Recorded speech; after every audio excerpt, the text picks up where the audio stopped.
Creating artwork has always been the calmest and most peaceful times in my life. It's always when I just feel like I'm tunnel vision focused. I can't hear anything else around me. It's just me creating something. I want to echo that through my artwork and the subject of nature and its calming qualities. I'm Gemma Colson and I am an oil painter based in the Surrey Hills.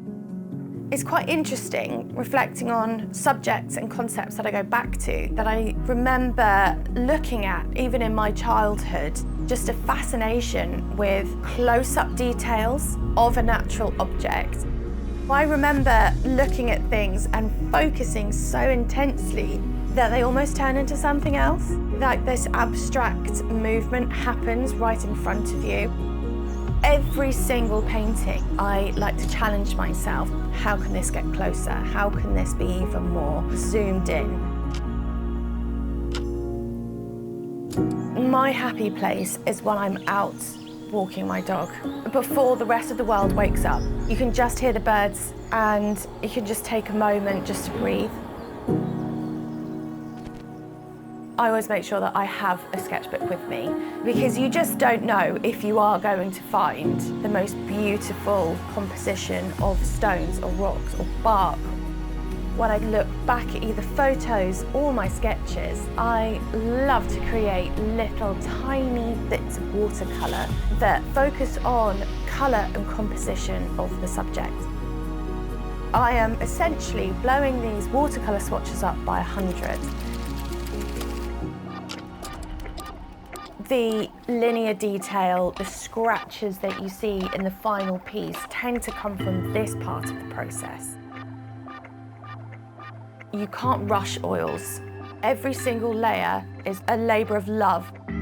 I think that a painting needs to be considered and you need to have time to reflect. That's why some of my paintings can take quite literally half a year from start to finish. The last medium that I'm using is cold beeswax. It sits on top of the canvas and it keeps its shape and form. It gives the feeling of the chunky texture that I saw outside in nature, and that is when my paintings start to get sculptural.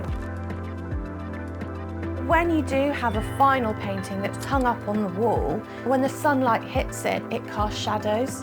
And thinking back to when I had my sketchbook and I was sat amongst all of this beautiful elements of nature, those shadows have finally come back around. For me, progressing in my career as an artist is very similar to the progression of learning how to walk when you're little. It's just progression of who I am. I haven't been anything else. I don't know how else to be. I just am.